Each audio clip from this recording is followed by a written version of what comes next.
ទី2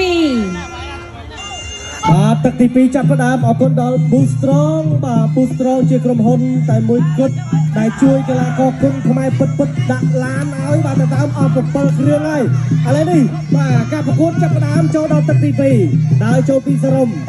គាត់ឆ្វេងមួយពីចត្រាធាក់មកជើងស្ដាំគេហៅបាត់ជើងខ្មោចគាត់ទៅមកដើរមកទៅហើយមកឆ្វេងក្នុងស្ដាំមកវិញមួយជើងនេះដួលបាត់ទៅហើយសម្រាប់ចត្រាអូយសរុំបាទសរុំយ៉ាងម៉េចទេដើរចូលទុកខាងក្រៅបោះឈ្មោះស្ដាំមួយពីចត្រាអូយចម្រណាបងប្អូនណាបាទកម្រមាននរណាចូលទិញចត្រាបាទនេះណាប៉ុន្តែសរុំថ្ងៃនេះបាទចូលទិញឲ្យមើលប៉ុន្តែយ៉ាងណាបន្ទុកមិនទាន់ហៅថាស៊ីសងនេះទេបាទធ្វើវាសល់វែងឆ្ងាយឥឡូវនេះដើរចូលបាទកំពុងតែដាក់សម្ពាធដល់ពីសរុំបាទមិនអោយចត្រាដេញទុកបាទគេហៅថាតាមអំពើចិត្តទេឥឡូវនេះបាទចត្រាកំពុងតែគេហៅថាស្មឹងស្មាតបាទរោគក្បាច់កន្លែងណាដើម្បីយកបានបន្ទុកឥឡូវសរុំបាទធាក់មកជើងឆ្វេងប៉ើងបាទដើរចូលពីសរុំដើរចូលចាក់ឆ្កងស្ដាំបបលកាត់បបលអើយបាទចិត្តតិចបាទកុំថែមមកទៅថែមខុសហើយចូលចាប់ម្ដងទៀតពីសរុំបាទអាញាកដាលគ្រូជ័យកសលបាទអតីតជើងខ្លាំងគុំខ្មែរយើងមរុបាទធ្លាប់ចេញប្រកួតច្រើនបាទនេះមួយដៃឆ្វេងពីសរុំចូលឆ្វេងស្ដាំបីដៃជាប់គ្នាដៃចត្រានឹងខ្ញុំនិយាយចឹងបាទមកតាន់មិននិយាយទេបាទខ្ញុំឃើញចឹងហាក់មកជើងឆ្វេងពីចត្រា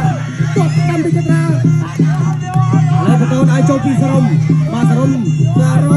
ដៃចេញម្ដង4ដៃបងប្អូនគប់ដៃឆ្វេងទាត់ស្ដាំមកជើងកាច់បបលអត់ដួលចាប់ម្ដងទៀតបាទ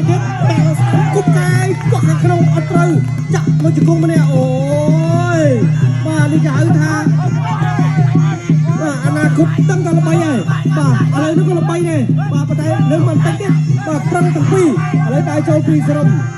បន្តដៃចូលអត់ខ្ចីថយបាទអត់ខ្ចីថយធាក់មកជើងស្ដាំអត់ដល់ទេសរុំកំពុងតែគៀងវិចបល័យកាយប្រឡងស្រេស្រង់បាទរកកន្លែងបន្ទុកឃើញអត់ឥឡូវដៃចូលទុកមកជើងស្ដាំប៉ុន្តែបេះមកដៃឆ្វេងពីសរុំមកវិញឆ្វេងបាទឃើញសរុំខ្លីប៉ុន្តែអាវុធរបស់គាត់គឺល្អឥឡូវបន្តដៃចូលពីសរុំធាក់មកជើងស្ដាំដើរមកដាំបាទស្ដាំមកដៃមកវិញពីចិត្តណាអូយបាទតោគ្នាមកប្រាយល្អមែនទេឥឡូវដៃចូលតបឆ្វេងពីចត្រាមួយជើងឆ្វេង